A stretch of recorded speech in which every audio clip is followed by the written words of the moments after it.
One. Welcome into the best in paranormal podcasting. This is Darkness Radio. I'm your host, Tim Dennis.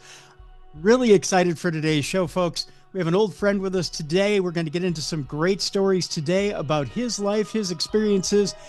And I'll tell you, I said it yesterday, and I stand by it. One of the best storytellers I think I've ever met in the paranormal, because he has such rich stories and because he's had a rich history. So I want to get to his particulars and then get him in right away. John Russell is joining us today. He's a professional psychic and been one for over 50 years, internationally known for and maintaining a worldwide clientele. He's provided psychic readings for clients in over 40 countries. He's been a paranormal researcher and investigator for over 50 years, beginning serious study and investigations at age 11. During his lifetime, John has experienced thousands of physical supernatural manifestations. In addition, he's a UFO experiencer with multiple encounters. We'll talk about one of those today, including interactions with crafts and their associated paranormal phenomena. John filmed a TV pilot for the History Channel in which he psychically explored the assassination of President Abraham Lincoln. The accuracy of John's psychic insights during his investigations were verified both by the docents at the historic sites he explored, as well as by the production team. And he also simulated a variety of paranormal activity, some of which he captured on film, or which was captured on film. For over 18 years, he's been a popular featured guest, heard worldwide on over 100 different radio shows and podcasts, including multiple appearances on 13 different United Kingdom podcasts. In 4 years, John has been interviewed over 190 times, including 12 interviews on Coast to Coast AM with George Norrie, 11 different appearances on Paranormal Reality TV with J.V. Johnson, 9 different appearances with Christina Gomez, 5 appearances on Fate Magazine Radio. He's been on with Fade to Black with Jimmy Church and many, many more. In addition to being an ordained minister and having served as the assistant pastor of a church over the decades, John has studied, investigated, and practiced an abundance of psychic paranormal disciplines, including earning the degree of Certified Tarot, T-A-R-O-T Master. I have to ask him why that's abbreviated like that. He is experienced in psychometry, clairvoyance or remote viewing, seance, telekinesis, crystal ball gazing, Ouija boards, ghosts, hauntings, ESP, paranormal investigations, UFOs, mediumship, tarot readings, healing and remote healing, utilizing crystals, stones, runes, pendulums, dowsing rods, and many, many other aspects of the psychic, occult, spiritual, religious, and paranormal realms. I tell you what, John's got a new book out there. We're going to talk about it today. The Crying Tree and the Magic Rock. It came out in October of last year. It's my fault, folks, the reason why John hasn't been here sooner to talk about it. But let's bring him in right now, ladies and gentlemen. Back on Darkness Radio, John Russell. My friend, welcome back. Hey, Tim, it's so good to be back with you, man. We always have such a good conversation. I'm looking forward to today's and appreciate all the listeners. And we're going to have a blast. We're going to have fun. Absolutely. Absolutely. I always look forward to having you on the show and I appreciate it. Just chop it up with you. So, reading through the book, John, I was highly entertained. I got to tell you, first of all, you know how to spin a yarn. I'll give you that right off the bat. Thank you. Thank you. Second of all, so I mentioned this yesterday on the show. When you first sent me the book, I look at the title of the book and I almost wrote back to you and said, "Is this a children's book?" Because the name, right? Right. But then you get into the book and you realize why it's titled that. Sometimes people say, "Well, just be literal about what the subject is that you're writing about," right? Just right. People what you're writing about, right? But then I was like, "Oh." And pardon my language here, John. I was like, "Oh, no shit, really?" So I guess, okay. And so, for a moment, and there's times where, you almost have to step outside of yourself and go, you can never say never in this field, right? Exactly. You can never say never. And we all have these experiences in the paranormal where you go, did I really just see that? Did I really just feel that? did that Right. actually Right. just happen to me? This is one of those books where you go, wow, did that really just happen to him? And Yeah. how did Yeah. he know that happened to him? Right. Now, I that's one of the questions I guess I have to ask you throughout the years as you had some of these experiences. Now, you did have some people in some of these experiences, you had somebody there that could verify it. Absolutely. Yeah. But some of these experiences, you were by yourself, and how were you able to within yourself be sure? Well, I've had these experiences since I was age 5. And when they started at age 5, the adults around me and sometimes other kids around me witnessed these as well. So that gave me the baseline to go, okay, if I'm experiencing this, if I'm seeing this, if I'm feeling this, and other people are too, then I've got a baseline there that I can measure things from, that I can refer to. Mhm. So it became a matter of, okay, I'm seeing this. This is something that I've seen that's similar to something that I've experienced before or seen before when I had witnesses also verify it. So therefore, I'm experiencing the same thing again. It has the same validity. And then when you've had way over 1,000, maybe thousands by now of these physical manifestations, you get to, it's like you learn to discern anything else. How do you call a ball from a strike? You know, and it Right. becomes a matter of experience. It becomes a matter of learning. It becomes a matter of knowing. And as an aside here, I have to tell you something funny. Sure. The people say, how do you know you've had this many experiences? What, did you count them? Did you write them down? I did. I began to keep a log of all the experiences that I had, and I wrote them down in longhand on paper, sheet after sheet, tablet after tablet, tablet after tablet, and then finally started transferring things to a computer and keeping them on the computer on a word processing program. So yeah, I did.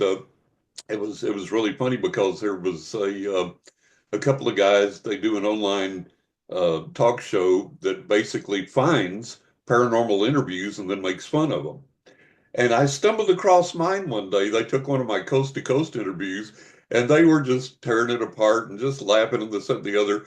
And that's what one of the guys said was referencing the number of experiences I've had. And he said, now, how does this guy know this? What, does he count them? Does he write them down? Oh, there comes another one. Let me write that down. And it was so funny because that's exactly what I do. That's how I kept track of things over the years. So, but it is that process of knowing. It's like I say, it's something that when you experience, um, and so many of these things are not just a vision or a sensation. Most of these things have been physical occurrences. Like I'll give you one example. Mhm. I have where my where I write, where my computer is, and where my microphone and camera is, where I'm talking to you here. It's the computer I do my writing on, and then I have another desk in my office that I do my readings, do some other things, I work on and stuff. So they're across the room from each other. And I had a stack of quarters sitting over there on the other desk, and they were perfectly balanced, all in a single column, and not a real tall stack. And I moved from that desk and came over here, and I heard this metallic sliding noise, and then a plop, and I was like, what in the world? And I turned around and looked, and one of the quarters had slid off the top and landed right next to the stack. And I said, oh, okay, hi, guys. And I turned back around, went back to my work, plop, and turned back around, and this other quarter had slid off and landed exactly perfectly on top of the first one next to the stack. Turned around and went back to work, plop, another third quarter slid off, landed perfectly, just like somebody had stacked it on top of that other stack. So, and I always talk to the guys, hey, do you have any particular message, or you just let me know you're here, or whatever, because sometimes the spirits just like to pal around. They just like us to know they're there. They just like our company. So when you have concrete physical experiences like that, you don't need a third reference point or a second reference point or anything. It's reality. It's happening. It's real. It's there. And like I say, I've had way over thousands of these things since I was a kid, and you know what's real and what isn't. When something occurs on the physical realm and you're a witness to that, you have enough capability to say, okay, here's something occurring from the paranormal realm affecting this physical realm, and I got to witness it. Now, I noticed something, not just from our discussions here and the different books I've read of yours, but a lot of times you'll just say it's the guys from the other realm or the guys from the Right. other side.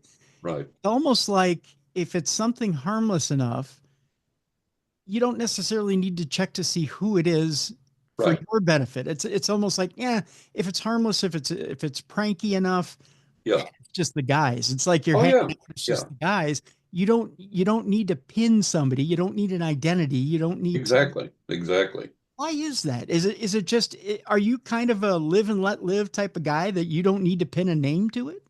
Well, I don't. It's like I've had a retinue of spirits around me since I was a kid, and some of those spirits have been with me for my entire life. Some have come and gone, some new ones have come, but for the most part, there's been this core. I call them my guys. The guys I refer to them as the guys on the other side, and to me, that terminology saying the guys, they're like my spiritual family. I just say, hey, the guys, and it's this retinue of spirits that's been with me all the time. They've protected me. They have literally, physically saved my life on many occasions. They've given me guidance. They've given me comfort. They've given me healing. They've given me all this insight and all these wonderful opportunities in the spiritual realm. And so it's just a very loving, hey guys, and I don't need to point out or know if it's this particular one or if it's, this one or that one or whatever. Mhm. Um, and interestingly enough, and this is something that I've dealt with clients over the years, everybody wants to know who's with me and what are their names. Yeah. And it's like some of these spirits don't even give you their names. They're just there. They're there as an identifiable presence, but they don't give you a particular name. And I'm okay with that. I don't have to have a Braxus Waddlecoddle, or any fancy thing, or Jim, or Joe, or Jill, or whatever. I don't have to have any of that. I don't need any of that. A few spirits over the years have given me a name, and some haven't. And I'm okay with that. I don't need that. I know their presence. I recognize their energy. I recognize their personality and their presence. And for me, that's enough. Why do you suppose that is? Why do you suppose they don't? Or is it a human need that we have to need to associate To ourselves name, with a yeah, to label or a associate name? names with things. I think it is a human need. And a lot of the spirits that I've interacted with don't seem to have that as a need or as a priority. Hmm. And don't necessarily transmit a name to us in the way that we would associate naming each other and recognizing each other. And so that's been kind of a unique characteristic of the other side all these years. And like I say, for me, it's never been an issue. I don't have to say, oh, is this Jim or Jill or Oxyquaddle or whatever. I don't have that need. All I know is these guys speak to me in a voice that I can hear, understand, recognize, and if they tell me to do something with a sense of urgency, I do because they've saved my life literally on many occasions. I've learned to listen to their voices. I've learned to obey those voices. And for me, that's all I need. Is the other part of it too, John, that a couple of these guys are ascended to some point? Maybe they've had many different identities and they don't necessarily are affiliated with one. That could be. That could be. There's so many things that we don't know about the other side. We have this incomplete understanding. And I've been a professional psychic for over 50 years. I've studied the paranormal realm ever since I was 11 years old. I started doing extensive research, and I'm going to be 71 in March. And the more I've learned, the more questions I have. And I saw a meme the other day on Facebook that for me summed up everything. What we know is one drop of water. What we don't know is the ocean. Mhm. And that's the way I feel about everything, and especially about the spiritual and the paranormal realms. We get a lot of answers. We get a lot of helpful things. Like in my book, 20 Ways to Increase Your Psychic Abilities, they gave me 20 techniques that anybody can use and make work to improve their lives, to change their conditions and to do things and so on and so forth. But we still have a lot of issues in the world. We still have a lot of health problems with our bodies. We still have wars. We still have problems with the planet. We don't solve everything, but we can solve some things. And in solving some of those things, we put more and more of the pieces of the puzzle together. And then that should be an impetus for us to try and learn more and more and to get as much light as we can and to put all this together in a meaningful, constructive way that we then are sending out more positive energy into the world, gathering more positive energy, working on more healing, working more on more love, working on more compassion and understanding. And I think that has to be the ultimate focus and the goal of all spiritual inquiry. Amen to that. That kind of brings me around to one of the points you bring up in the book. I don't want to bring that kind of full circle, but to a different topic, and that is, Okay. um, I want to bring it around to animals and your relationship with animals. Yeah. You brought up there's a story in the book about you in a Gizmo. oh, no, a tortoise, a turtle. Oh yeah, the tortoise. Yeah, the gopher tortoise. Yeah. Or tortoise, yeah. And I kind of drew a parallel in my own head. Our listeners of the show know about my relationship with my chipmunks out front, Right. Right. right? And I have 5 trained chipmunks that Yeah. it's now up to 5 now, John. I'm collecting them like Pokemon in my front yard. But they keep multiplying. But I have a relationship with my chipmunk similar that you have with your and birds now too. I now have birds coming to me and Yeah. Yeah. wanting to sit with me. And I have one bird named Tweety who was sitting at my feet all summer. And Yep. I just had a little dish of food, and much like this tortoise, Tweety was sitting at my feet and just chilling with me and eating black oil sunflower seeds all summer, Right. Right. and just relaxing. Yep. Which um to tell people a little bit about this tortoise that was hanging out with you this Well, it was really weird, and I write about this in the book. Mhm. And I was sitting in my office, and at the house we were living in at the time, and there's my dog barking in the background. I apologize. That's okay. The house we were in. I had a big plate glass window looking out my office into the backyard, and we had a large privacy fence, and I always kept the gates locked and everything. So I hear all this clattering on my lanai, and I'm looking out my window, and I hadn't seen anybody or anything come through the yard. And I'm like, what in the world is going on here? I knew the gates were locked. So then I get up and go out of my office to go into the living room to look out onto the lanai, see what's going on. And I hear this knocking on the door. And I'm like, what in God's name? And I look around the corner, I look at the door. We had 2 glass doors going out into the backyard on the lanai. And I'm looking and there's nobody there, but there's this knocking on the door. Something, well, maybe it's a spirit or whatever. And I look down and there's this little gopher tortoise. And he's reared up on the step. There was a step that came up to the doors before you came in the house. He's reared up on the step and he's like clawing at the door. And every time he claws at the door, his shell bumps against the door and knocks on it like a knock, knock, knock, knock. And I'm like, what in God's name? So I'm like, okay. And gopher tortoises in the wild are normally pretty skittish.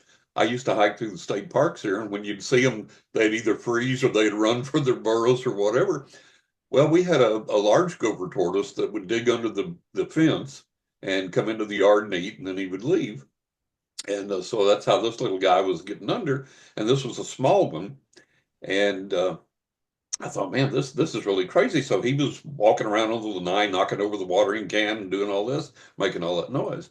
Mhm. So I waved at him through the window, and he stopped and just kind of looked at me. And I said, "You want me to come outside with you?" And he kind of backed down off the steps. So I opened the door, walked out, and stood out there with him. And he just stood looking up at me.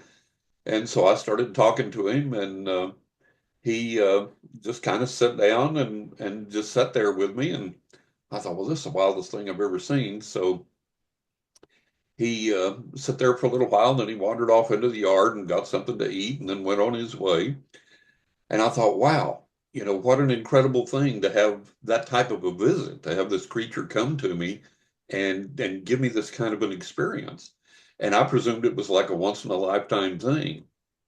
And so the next day, I hear the knocking at the door again, the clattering around on the lanai, and I go out and there he is again. And I'm like, holy cow. So I got my camera, took a picture of him, went inside and got a beer, and I said, okay, I'll just come out and sit with you a while. So I sat down in one of the chairs there on the lanai, and he walked over to within about a foot or so of me and plopped down and just sat there and looked at me. And we sat there and I talked to him for a while. And he got to the point that I could pet him, I could pick him up, put him in my lap. He wouldn't hiss. He wouldn't even draw his head in. He was perfectly fine. Now, this was not somebody's escaped pet turtle. This was a wild gopher tortoise. And Yep. this is why I was so freaked out.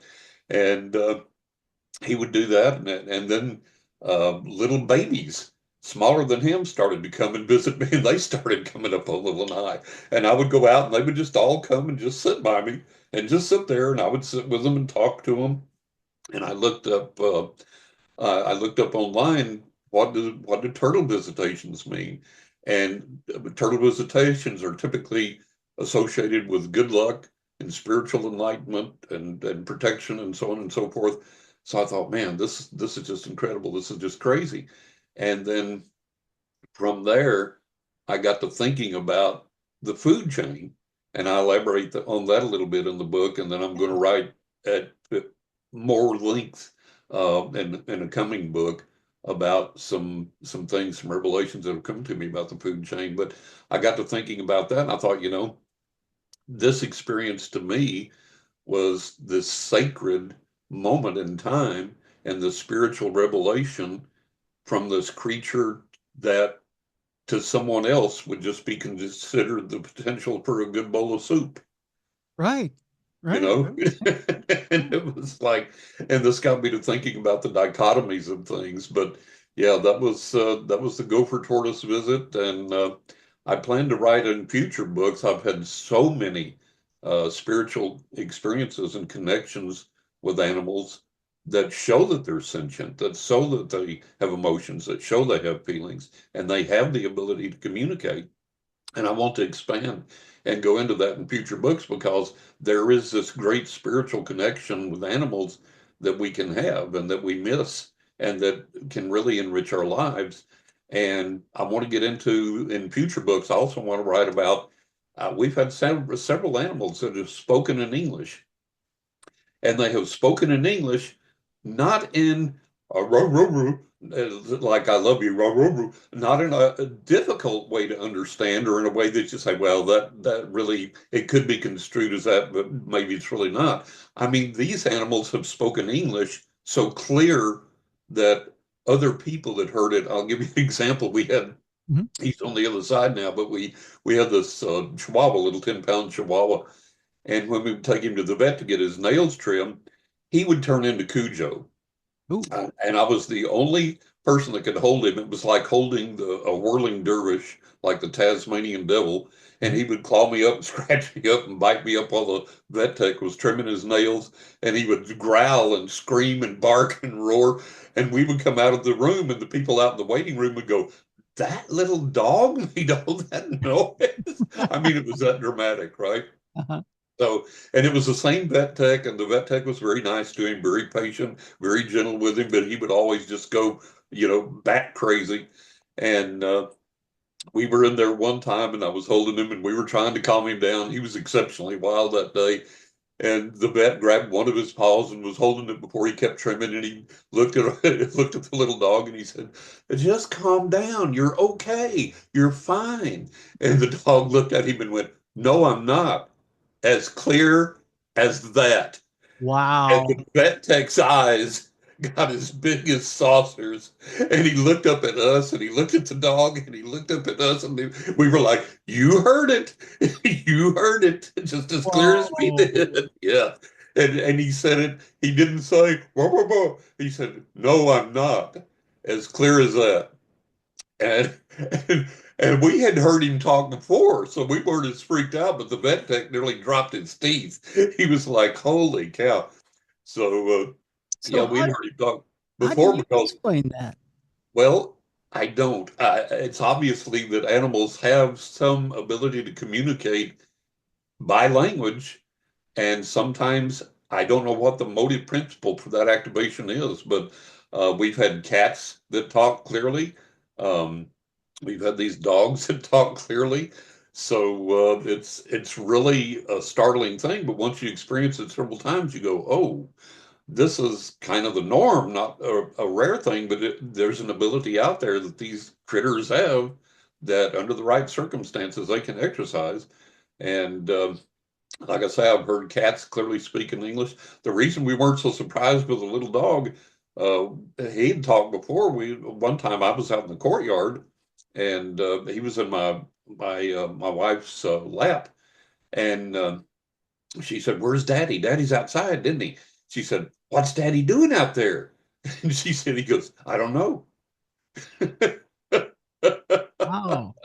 And then one time he was up on the bed with us, and she was his favorite. He tolerated me sometimes, but so we were on the bed and goofing around with him, and I said, "Hey, can Daddy have a sugar?" And he looked at me and went, "No," and turned around and walked off. Wow. So, again, we have this rich capability of experience with the spiritual realm that we haven't even begun to recognize or tap yet. And that's why I wanted to get into like the magic rock and relationship with nature and with things that we take for granted, don't even notice. And then all of a sudden we get the realization that, oh my God, these things are sentient as well, you know? And as crazy as that sounds, back in the day, you used to have shamans and witch doctors and voodoo priests and psychics and so on and so forth that told you that things were sentient, that things had feelings, that things were alive, that the universe was connected. And then as that began to be poo-pooed and science came on up and people said, no, there's no evidence for that. You're a fruitcake, you're a crackpot, you're a nut. These things don't exist. These things can't be. Now, in this book and in later books, I have provided solid scientific quotes from the mainstream Yeah. science community that says trees have memory of their lives. They remember events that have happened to them in their lives. They have intelligence. They have memory. And then other scientists have said plants have a communication system so that one side of the garden patch knows what's going on the other side of the garden patch. And they eavesdrop and they listen to things and they send signals back and forth. One, So I'm sorry, I didn't go mean to ahead. interrupt, Go John, ahead. but one of the No. most disturbing things I read within the last 2 years was a news story that said that plants feel pain and Yeah. you believe that Yeah. they scream when they're cut. Yeah. But when you go Yeah. and mow your grass, you could probably hear thousands of blades of grass scream. Yes, exactly. Yeah. Exactly. Yeah. So science is now proving that, yes, everything is alive, everything is sentient, everything does feel, and so on and so forth. And we used to say that everything was connected in the universe, that we weren't necessarily all one, but we're all connected. And then that began to be poo-pooed, no tree hugger hippie nonsense and psychic mumbo jumbo. And so now what are physicists proving? Physicists are proving that you can conduct an experiment in the US and the control target in Switzerland experiences the same thing as what's going on in the US. So we are all connected. And Yeah. so I'm trying to get people to understand through these writings that it's not mumbo jumbo nonsense, that this is the reality of the world that we live in. And we need to wake up to that and appreciate that and understand that more. And you don't have to go through any super radical change in the way you live because in a way that's kind of impossible because you're not going to stop cutting your grass, you Right. know, but you can be more respectful of things and you can be more understanding of things and you can try and be more compassionate, be more communicative and so on and so forth. So that's the focus of all my spiritual writings is to get people to understand this is not an anomaly.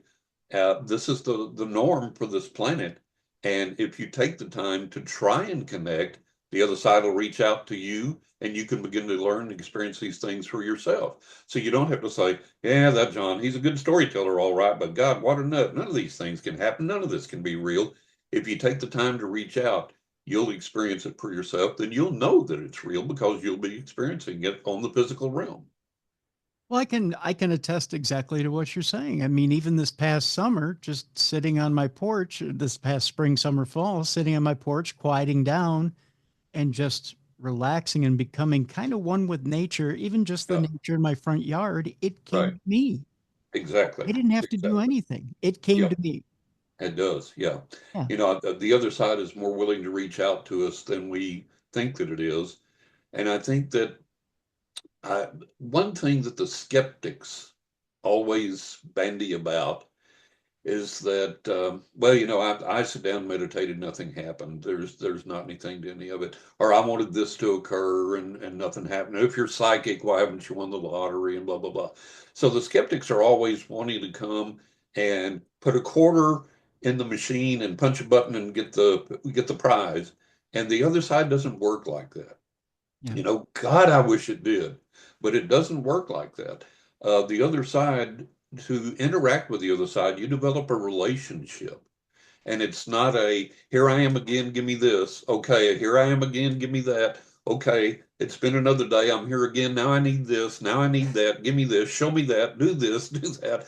The other side isn't there for us to order around and fulfill our every desire. It just doesn't work like that. I wish to God that it did, but it doesn't. And I think we have to understand that when we approach the other side, we need to approach it with understanding, with compassion, with respect, and to realize that we're developing a two-way relationship. Then there's give and take there. With that in mind, I have to ask you this ridiculous question. What do you think of abundance ministries? Oh Lord, I've hated abundance ministries for decades. They take all kinds of things out of context and they tell you you can't outgive God and for every $10 you give, God's going to reward you tenfold and all this kind of nonsense. And that's not the case. There have been documented cases of poor widowed women sending in their Social Security check for the month, so God will really bless them. And then they have no way to pay their bills, and they have no food, and they have to rely on somebody to come and bail them out. It doesn't work that way. Yeah. The abundance ministries are frauds, and the reason that the guy can stand up there in his $5,000 suit and in his mega church and drive his Rolls Royce and fly all over on his private jet and tell you that God has blessed him, the only way that works is because you've given him all your friggin' money. Yeah. Yeah. you know, God hasn't blessed him. You've blessed him. You've given him all the bucks, and he's taking the bucks and is living like a king while you're sending in, X amount of months out of your Social Security retirement check, hoping, isn't God good? Oh, God's going to bless me for this. And you never put pencil to paper and see that your bottom line's going down. Mhm. So, yeah, I hate these abundance ministries as much as I hate the pony psychics and everything else. Yeah, absolutely. Tell you what, we're going to take a break here, John. When we come back, I want to get into something else that may get under your craw a little bit. I want to talk a little bit about the people who believe that the UFOs are just here to help us. Oh, boy, that's a good one. I want to stir you up a little bit as far as that goes. Before we do go to break, though, John, I have a little. If you're watching on video, I have a little picture I want to show you here. Oh, That I love it. that's That's one one of of your my little characters. that's one of my little characters sitting on the chair right across from me on the porch. Oh, that's so sweet. I love it. That's Just, great. just sitting there as I'm having my morning coffee. So That's great. I love that. sitting there and having a little sit down with me. So yeah, that just so people, if you're watching on video, if you're watching on YouTube on our Darkness Radio, it's the original Darkness Radio, by the way, on YouTube. If you're watching, or you can hook up by going to darknessradioshow.com, and it's attached right to the audio file of this show. You can actually see John and I talking back and forth as well. You'll see a little picture of Chip Chip there sitting on the chair and just having a little sit down with me as well. Um, so when we come back, we'll talk with John about those pesky UFOs and UAPs and why maybe they're not as intelligent as you may think, and why people maybe give them a little bit too much credit than maybe we should. That's coming up after the break. The name of the book is a good one, folks. The Crying Tree and the Magic Rock. And we have a link to it in the description of this program. While we're out at break, I want you to go and click on that link. Go get a copy for yourself. When we come back, more with our guest, John Russell, right after this on the best in paranormal podcasting. This is Darkness Radio.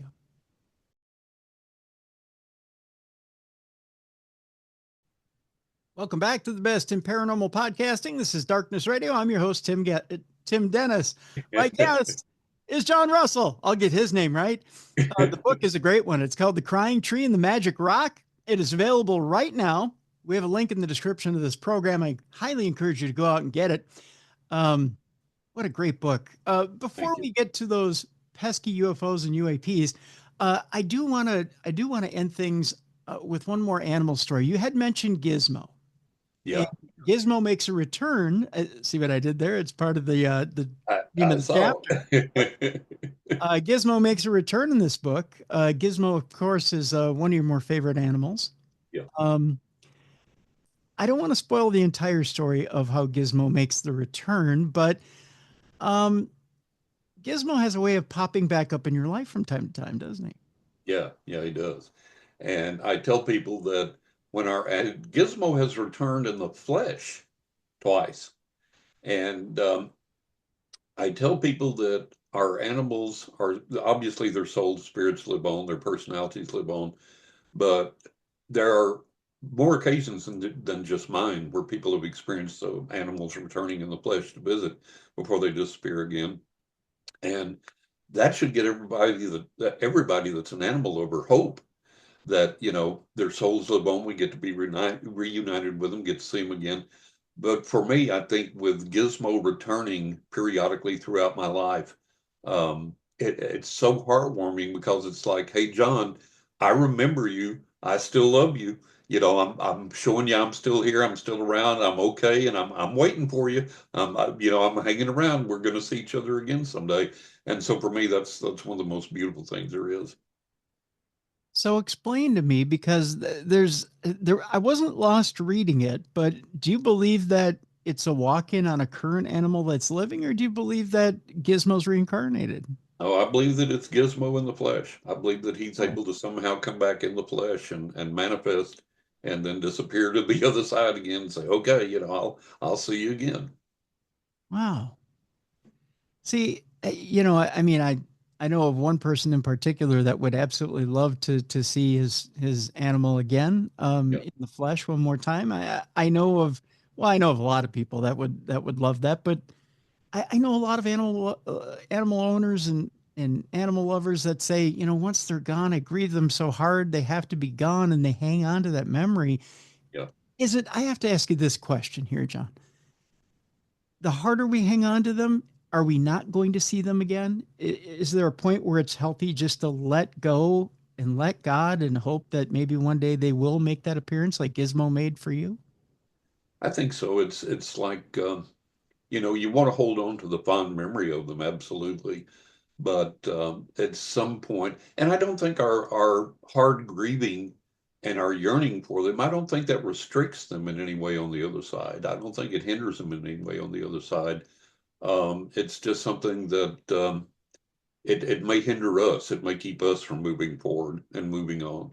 And I like there's another thing I saw on Facebook I really loved where it showed the dog on the other side and the grieving owner, and it said, something to the effect of, I know you miss me, and I know you love me, and I know you said you could never replace me, but please, there are other dogs out there that need you and that need your love. Go and adopt them. I'll still be here for you on the other side, but get somebody else and love them too.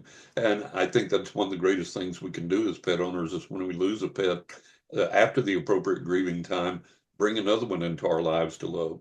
And as a buddy of mine said, he said, God, they're so wonderful in our lives and so hard when they pass because they have so little time with us. And it is difficult, but that's the wonderful part of opening up our heart because there are so many animals out there in need of adoption. And if you can open up your heart to another one, give it a loving home, and allow that bond of love to occur with that new animal, you've done a great service. Yeah, absolutely. Absolutely. All right. I'm going to switch up topics here from animals that need a loving home to some pesky UAPs and UFOs that may need a loving home. It seems like they're breaking into your home at night and at least trying to probe you. I know that much. Exactly. There you have a very interesting chapter in the book, a refreshing one at that, because you may have some critics out there that say, well, John, you've had a lot of experiences and it seems like maybe one too many experiences that I don't know that I believe it, but then you come and you hit them with a skeptical point of view right Yep. upside the head, John, which is Yep. very refreshing. Thank you. Tell me a little bit about your stance on UFOs and UAPs and why it's so skeptical, even though you've had experiences. I've had tons of experiences and I've had interactions with these craft. I've seen them in broad daylight with witnesses. So I know they're real. I know they're physical craft. Um, my problem with these craft, and I go through some of these things in the book. My main issue with these craft is we have a lot of needs here on this planet. We have needs for better understanding, better ways to exhibit compassion. We need to understand each other better. We need to overcome our tribalism. We have hideous health issues on this planet. We have little kids in St. Jude Children's Hospital riddled with cancer.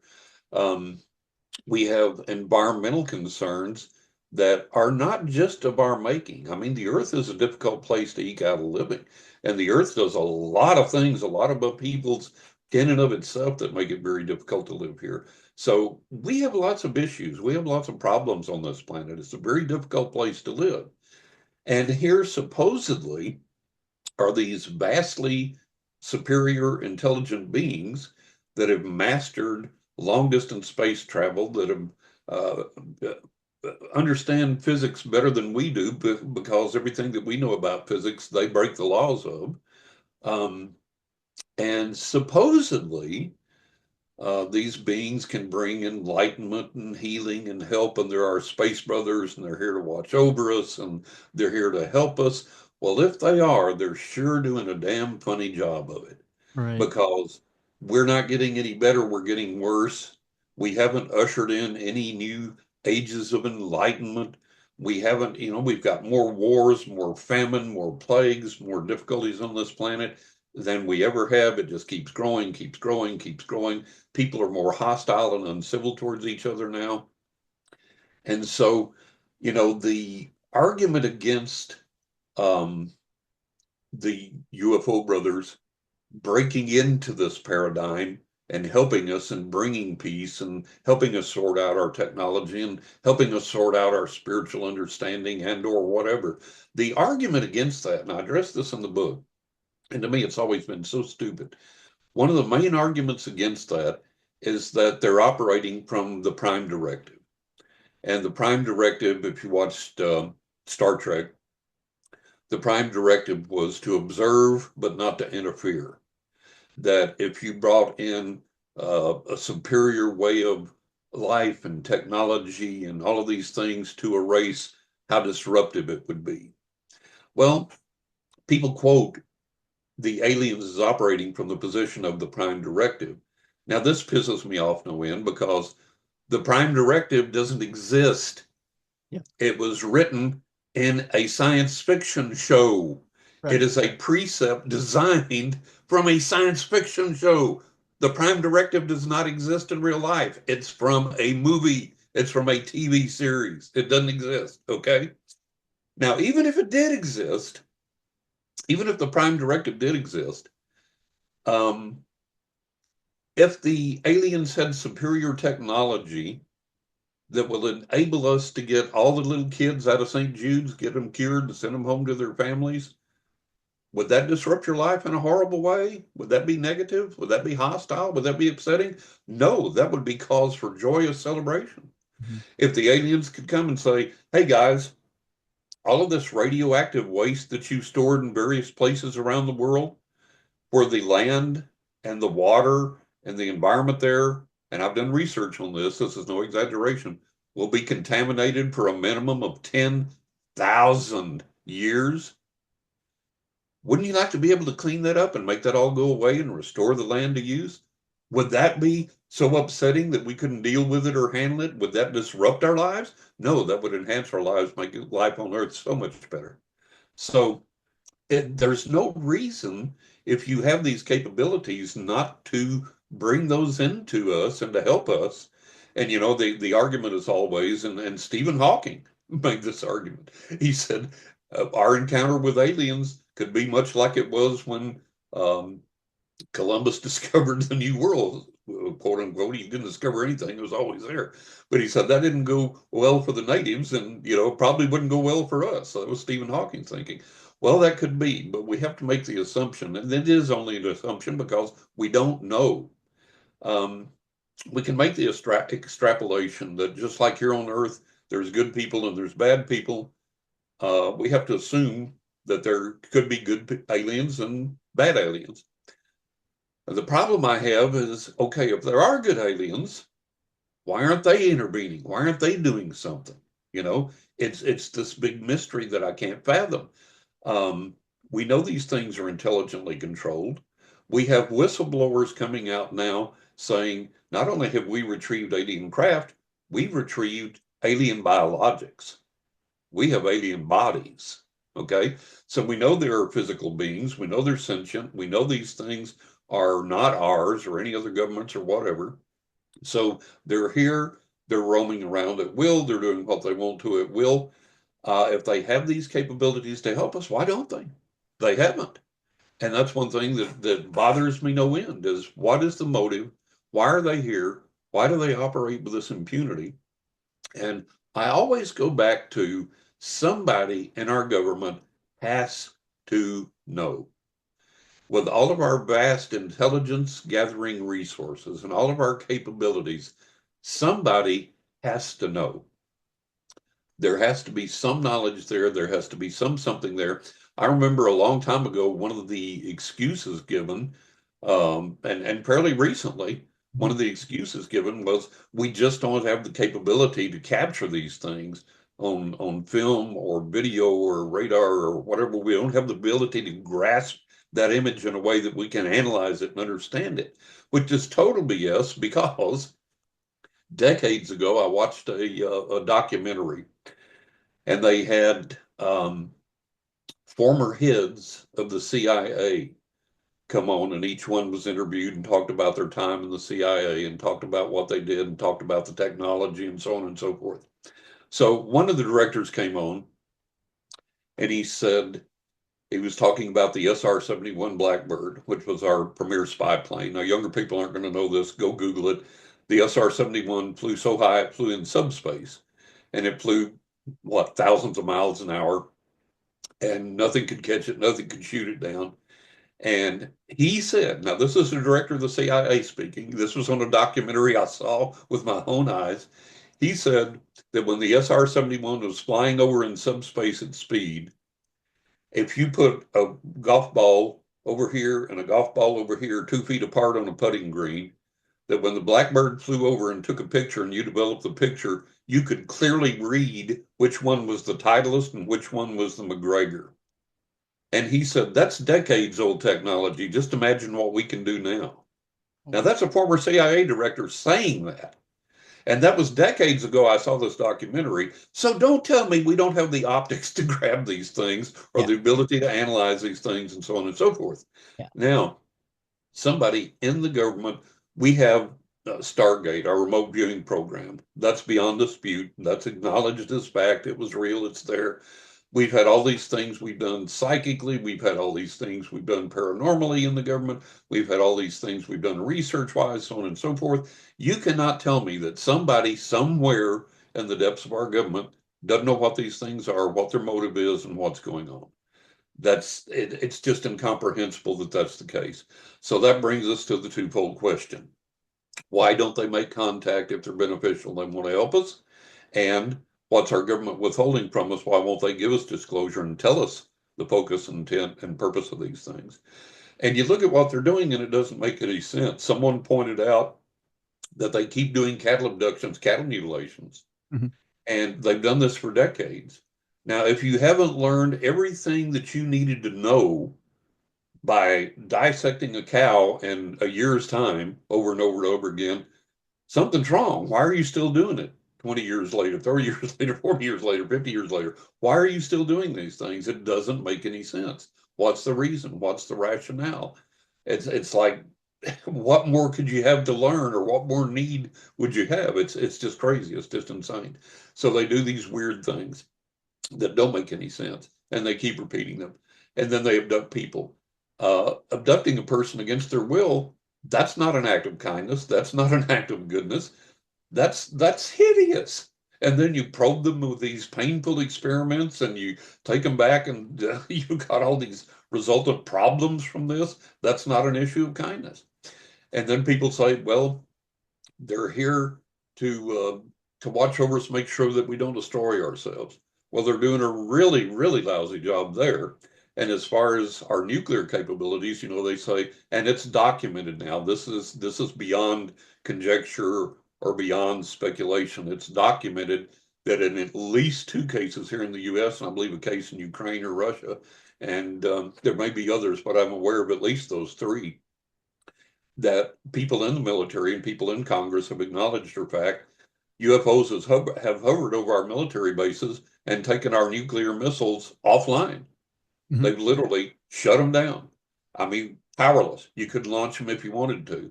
And then when the craft left or right before they left, the missiles would come back online.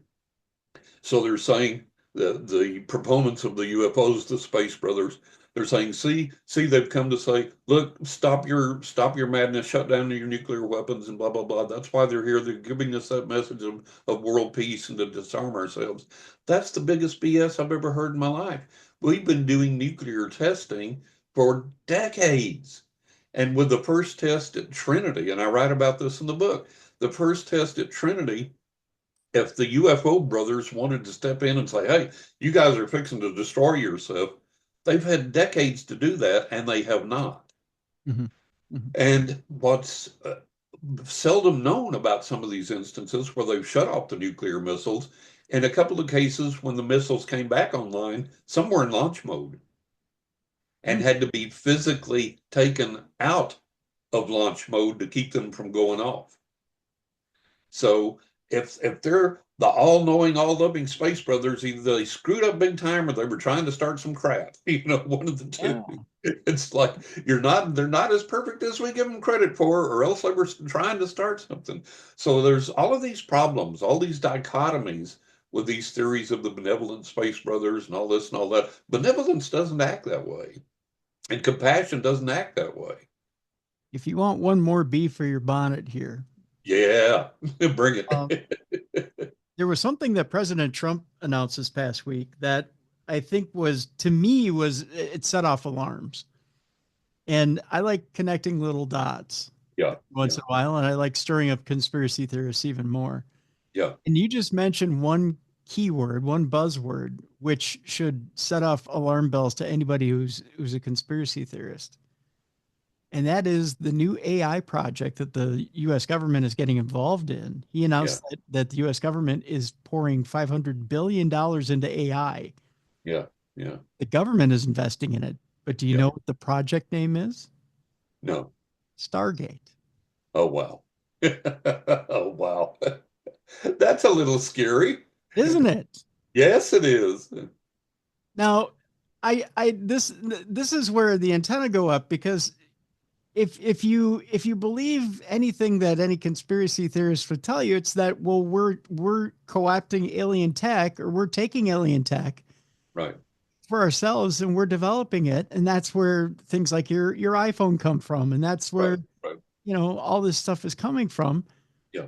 Well, if you want to believe the rumors, that supposedly is where we're getting AI from. But why are we taking and throwing $500 billion of government money into AI when supposedly the government's a nonprofit organization? Right, right. And then we're naming it Stargate? I know. I Does know. that tell you that maybe we have alien tech and we're just gonna gin it up with $500 billion of US money? It's pretty scary. And I write about AI in this book. And my concern with AI, there's two things that really, really scare me about AI. One is that, and you can look this up online, the main creator or influencer in AI, they call him the godfather of AI, and I don't even recall his name right now, but you can Alan look. Turing. Well, Turing did the Turing test, but this is um, the recent Okay. guy that's the big honcho in AI, and they call him the godfather of AI. And he says, I saw in a recent interview here a year or so back, something like that. He said, now this is the guy that's the big AI guy now, and he said, we need to put the brakes on this thing right now. We need to stop this right now. He said it's way out of control. We don't have enough safeguards in place. We don't know where it's going. We need to stop it right now. We need to put the brakes on, back up, and reassess things. So this is the guy that's like the biggest current guy in the know about AI, saying, hey, we need to stop this stuff. I mean, one of the biggest developers in AI. This is the guy that knows all this. And he's like, we need to stop. We need to put the brakes on this. The thing that scares me, the second thing that scares me is we don't know what machine intelligence is going to do. We've had enough interaction with dogs and cats and snakes and birds and dolphins and bears and everything else to make reasoned guesses about behavior, to develop interaction. Some species become pets. Some species, like your friends, the birds and the little chipmunks and things, and they come, they sit with you, and you develop that relationship. What's it going to be with machine intelligence? It's not natural intelligence. It's not human intelligence. It's a different type of intelligence. And it's intelligence that, is it going to show compassion? Is it going to care only for itself? Is it going to regard us with a neutral curiosity? Is it going to regard us with hostility? Are we going to become some kind of experiment? We don't know. We don't know what this thing's going to do. Well, we have two indicators from two military tests when they tried to arm AI inside different war games when they were doing AI guided military flights or Right. simulated flights and inside war games, and each time the AI chose to exterminate humanity or Yeah. exterminate human targets Right. because Right. it deemed the human targets to be too dangerous. Yeah. And also you know, AI is susceptible to being controlled by the spiritual realm. If spirits can slam doors shut, and if spirits can move things, and if spirits can physically interact with our physical world, then they can certainly manipulate AI. They may already even be doing so, and who knows to what end. I'm not saying that there's a demon behind every bush, and not even going there. We've discussed that before, but there may be um, spirits in the spiritual realm that say, "Hey, look at this. Let's see what I can do with this," and manipulate AI that way. An interesting thing happened, and I write about this in the book. Morgan Spurlock, who did the documentaries, he did a documentary on robotics and AI, and one of the most chilling things was this company had developed these little tiny small robots, just a few inches high, and they were self-powered, and they programmed them to do certain tasks and to kind of learn some basic things and to do certain things. So the little robots had a docking station where they could recharge. And they would go to the docking station, recharge, and they'd go out and do their little task and everything. And they observed that without any additional programming, without any glitches or errors in the software to account for it, some of the robots went and tried to hog the power station and get all the power from themselves and keep the other robots from charging. Oh, wow. Yeah. So talk about the ghost in the machine. And nobody got, they were like, where did this behavior come from? What's happening here? And then of course you've got the Alexa chatbot that who was it, told the kid to kill their step parents or whatever it was, those types of things. And they're like, where did this come from? This has gone off the rails. So there's vast potential for abuse here. There's vast potential for danger here. And our big problem, if the listeners will go to Google and Google Boston Dynamics robots and look at what Boston Dynamics has produced. They have freestanding humanoid adult-sized robots that can do backflips, that can jump up on a box, that can do this, do that, blah, blah, blah, blah, blah, blah. And now Elon Musk has a robot I saw, and it not only has AI, but it has self-learning AI. With the Boston Dynamics robots up to this point, everything they've done, they've had to go, okay, this gyroscope needs to be adjusted so the robot balances, or we need to change this programming so it understands grab the box and lift it up and don't drop it or whatever. So basically, that's all been human induced. Now, Elon Musk has a robot that is self-learning and self-teaching. And it was very chilling watching it because I watched a video of it on YouTube, and the robot was tasked with taking blocks and moving them from one box to another, from one and putting them in the box or whatever. So the robot is doing that, and he grabs the block and he puts it over here, and he grabs the block and he puts it over here. And the next block he grabs, when he sets it down, it goes off kilter. It goes a little wonker jawed. And as he's reaching back for the next block, he stops. He looks over at the block. He goes back over and writes it and sets it correctly, and then goes back for the next block. Now that's pretty friggin' scary. So you have all these things. So all these robots, and we build them much, much stronger than we are, and that's going to be our downfall, like I point out in the book. Mhm. There's on one of the Boston Dynamics robots, they do this thing where they keep the robot goes to the door and he tries to open the door, and there's a guy standing there with a stick and he slams the door shut.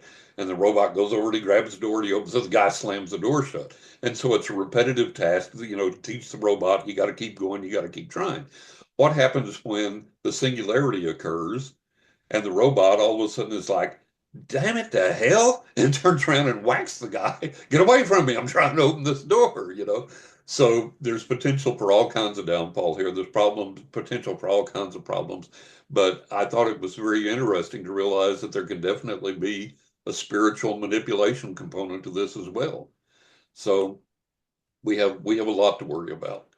When you mention AI being manipulated by spirits, the first thing I think of is when you talk about the use even of Chat GPT Right, in building some sort of a spirit box involving Chat GPT, or something where you could tell a spirit, well, if you want to interact or interface, just right, simply put yourself in front of this, and it would be motion sensor right, detecting. right. All you would have to do is, even if it were a keyboard or Yeah, something, just put your fingers on this virtual keyboard and right, type out what it is you want, what message you want, and ChatGPT can interface with you, or right, something to that effect. Or even all you have to do is put your ghost hand on it, and you can right, interact within, and ChatGPT can translate what it is that you want to say to us. right, right.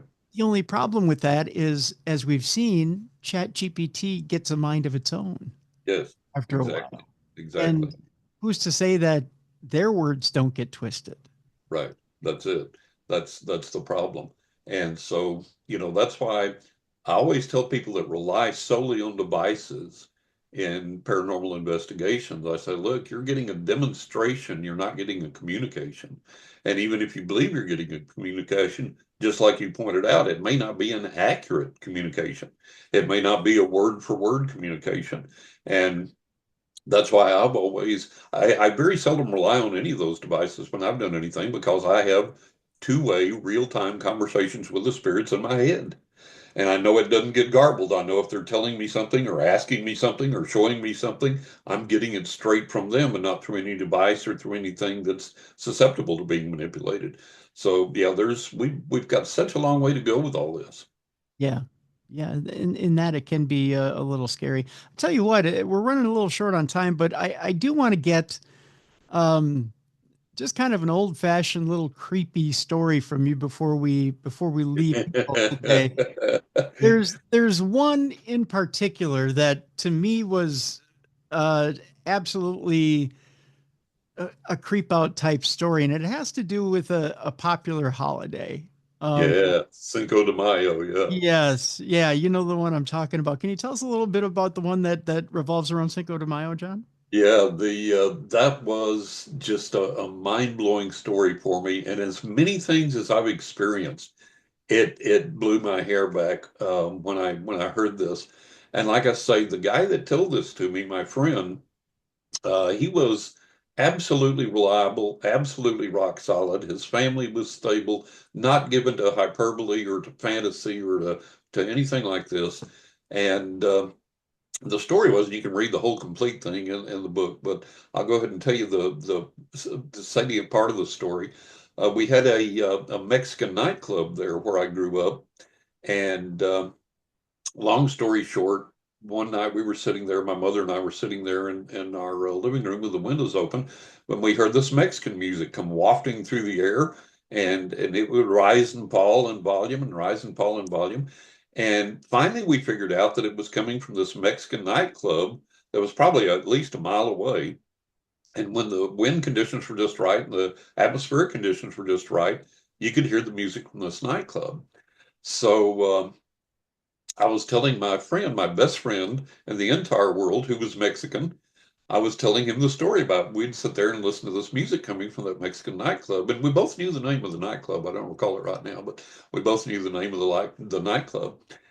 And he got this funny look on his face, and he said, I have to tell you the story about that nightclub. I said, okay. And he said, I don't recall, and I say this in the book, I don't recall. It was either his mother and or some other relatives, or an aunt, or his mother and an aunt. But anyway, some of his relatives were there. And as the evening wore on, uh, they said this incredibly handsome man came in, dressed to the nines. Everybody was like, "Who the heck is this?" And of course, all the men are immediately jealous and blowing up, and the women are like, "Wow, look at this guy! Look at this guy!" Because they said he was just incredibly handsome, just unbelievably handsome, and just dressed this super expensive, gorgeous suit. But they said the weird thing was, and everybody noticed this almost immediately, the pants legs were so long that they drug the ground over his shoes. Hmm. And they were like, what in the world? Here's this incredibly handsome guy. He's got that obviously expensive tailored suit. And why are the pants dragging the floor? So as the night wears on, he's dancing with all the women and drinking and carrying on. And everybody's just, oh, wow, just overawed with this guy. And he sits down with one of the women at a table, and they're sitting there laughing and talking, and he crosses his leg, and he crosses his leg a little too fast and a little too vigorously. And when he does, it flipped the pants leg up, exposing one of his hooves. And, No. and everybody in there was like, ah! And then people started screaming, jumping up, overturning tables, and more people are looking, and he realizes his mistake, and he jumps up, runs out into the darkness, and vanishes. And so my friend tells me that absolutely in all seriousness, and I'm like, we have to go to this club and we have to conduct an investigation. We have to see if we can conjure this guy and bring him back. He's like, nope, nope, nope, nope, nope, no way, no how, not ever setting foot in there again. You can't, nope. So, and so, the immediate assumption is everybody was dancing with the devil, that it was the devil. But, there's a lot of references to horned beings in literature, and they're usually like nature spirits or forest spirits, forest gods, or whatever. Mhm. And so, not necessarily the devil, but boy, it made for one heck of a story. And like I say, 100% true. My buddy was absolutely, totally serious when he told me that. And they were so scared of the club, they never went there again. Can you imagine if you're the woman who's dancing with him and you're being Oh my. charmed by him and you're this close to going home with him? Yeah. Oh, man, telling you. Yeah, reading that story, I just I wasn't catching on the long pant leg until the minute he flipped it up, and I went, "Whoa, Whoa. whoa!" Yeah, that was pretty much everybody's reaction in the club, from what I understand. It was like, holy cow, did you see this? Yeah, whoa. Yeah, I don't know what you do at that point, especially when he runs off. That Yeah. And just disappeared into the night, just vanished. I don't know if I ever go back. Yeah. Well, me, I would. I'd have to go say, hey, I got to see this guy. Let's conjure this guy up. It's like, Do you think that he actually goes back in the same guise? That's the thing. well, Does he? that's it. Yeah, you might come back some other way, as in some Right, other form. So, right. you don't know. All of these beings have this ability to take all these different forms and appearances. So you never know with whom or with what you're interacting. It's like I write in one of my books about when I was out on my motorcycle. I've been a biker since I was 15. And on my current bike, I've got almost 114,000 miles on just this bike alone. So lots of time on the road, and I'm always hyper aware of everything that's around me, and always looking in my rearview mirrors and everything else. And I was out on this lonely back road here in Florida, one of my absolute favorite rides. And I know all the places like the back of my hand. And I was coming up on this turnoff, and just habitually. It was a T-bone road. It was just one road coming into the road from over here that I turned off on. And just habitually, when I slow down, I always check my mirrors, and I always look left and right, even if there's not any traffic or a road there or anything. I just look into people's yards, make sure no dog or a deer or something's running out to hit me or whatever. So I'm always looking all the way around. So I had looked, I made my turn, and the second I made my turn, I looked back in my rearview mirror. I always just make a habit to check after I turn. And over there on the side of the road where I had just turned from, that I knew there was nothing there because I just looked. There was this big black, like an obelisk, like this big, like in 2001, The Space Odyssey. There was this big, tall black thing, maybe like 10, 12 feet tall, and solid black, just standing there. And I immediately got this awareness from it that it was sentient, that it was watching me, and that it wanted me to know that it was there, and that it was just kind of like, hey, we just kind of keep an eye on you out here. And I was like, holy God. And so I was about to turn around and go back. I want to see this thing, other than in my rearview mirror. And all of a sudden, about this time, there's a car coming the other way. It's a little narrow 2-lane road, and I can't get turned around. I got to wait for this car to go past, and it's poking, poking, poking. By the time it gets turned around, I look back, whatever it was had vanished. So we see all kinds of things and all kinds of guises, all kinds of appearances, and so on and so forth. So it's a pretty mysterious and wonderful world. That's a great way to end it. It's a pretty mysterious and wonderful world indeed. The name of the book, and it's available right now, folks. We have a link in the description of this program. It's called The Crying Tree and the Magic Rock, and I encourage you to pick up a copy. Uh, Thank you. Not only are there some great stories in there, John, but there's some fascinating opinions that you've thrown in there as well that you Yeah. back up with facts. So we Yeah. put that in there as well. That people should go check that as well. Man, another home run, John. That's all I. Oh, bless your heart. Thank you. I appreciate it. And got a new one coming out this year, and Oh, more true paranormal stories. This one's called The Cansack Ghost, and more incredible stories. And in this one, I write about skeptics and go on at length about James Randi, and really? yeah, yeah, a lot of neat stuff coming. So that'll be out hopefully around the end of summer this year. All right. Well, we'll have to have you back then. We'll talk Absolutely, absolutely. because we've had Randy on the program a couple of times when he was with us. So Oh, amazing, amazing. Well, I've got a good Randy story in the book. hey, okay, yeah. Well, before we leave people today, when when he had his thing with Lou Gentili, we had the two of them face off against each other here on this program. Oh, wow. So Wow. one of the only times the two of them actually argued with each other was on this program back and forth Oh, excuse me. I'm sorry. on a phone line between Oh, the that's two of them, incredible. That's and incredible. it was about that $1 million challenge, Yeah, yeah. which Well, I write at length about that in the book. I write at length about Randy and about the challenge. And I won't spoil it, but there was a radio show that I was on when we were living in New York. Mhm. A guy called me one day and he said, you'll never guess who I'm going to have on the show. And excuse me, Mhm. allergy season and it's just tearing me up here. Yeah. But he told me, he said, Randy. And I said, the amazing Randy, James Randy? And he was like, yeah. And he was like, can you be on the show to give him a run for his money? And I was like, oh God, let me check my schedule. And there was no way I could move anything around to be on the show. So he said, well, give me some questions to ask him. And so I did. And so all the outcome of that is in the book that's coming up, The Kansas Ghost. So that'll be an interesting read for people. Most definitely, most definitely. We'll look forward to that as well. But again, the name of this book that you want to go pick up right now, and again, there's a link in the description of this program, The Crying Tree and the Magic Rock. So go get that in the description of this program. John Russell, I want to thank you so much for joining us today. Tim, thank you. Thank you to all the listeners. Appreciate it. And I'll see you again before long. Sounds good. Sounds good. Folks, I want to remind you, check out darknessradioshow.com, the events page that's there. Check out the store that's there. Also, want to remind you to check out the Apple app. If you haven't updated the Apple app lately, do so. If you happen to offload the Apple app because there's a little bit of a lag there, pick it back up again. Go to the Apple store, pick it back up again.